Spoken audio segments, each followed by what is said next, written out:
Now it's time to end with the ending. Now, in our lecture on writing news, we learned the purpose of an ending is to tell the reader the story is over, nail the central point of the story to the reader's mind, and resonate with the reader. It's the same for features, and writers can end their stories in a few different ways. Now, first is the tie-back ending, sometimes called the circle ending because it circles back to the lead.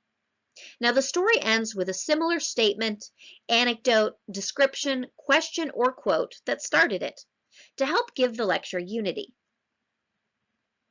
Next is the surprise ending. Now, in news writing, we'd call this a kicker, something memorable or surprising that rewards the reader for sticking through until the end. Now, this is one way that features and news writing differ, as a news story written using the inverted pyramid style would not leave such a juicy tidbit for the end of the story, where it might be easily cut. Finally, you can use a summary ending.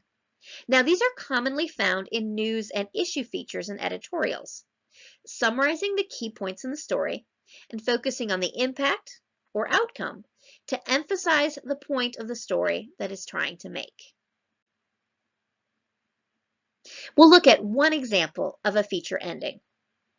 Now, remember the lead for Searching for Care. Here's how the story ends. After graduating with a degree in psychology, Sammy Miller hopes to work as a therapist or mental health advocate. I want to help people, Miller said.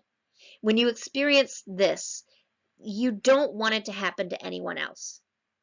Now, this is a great example of a tie-back ending, bringing the story back around to Sammy's story and how she wants to use her own experience with mental illness to help others. Just as there are good ways to end a feature story, there are also some bad ones. Now, the journalism education website cubreporters.org urges reporters to avoid the sermonette ending, an ending you'd likely find in a religious sermon. Now, here are two examples from Cub Reporters.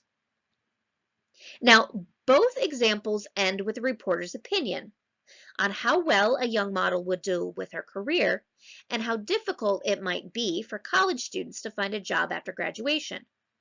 Now, unless you're writing an opinion article, keep your opinion to yourself.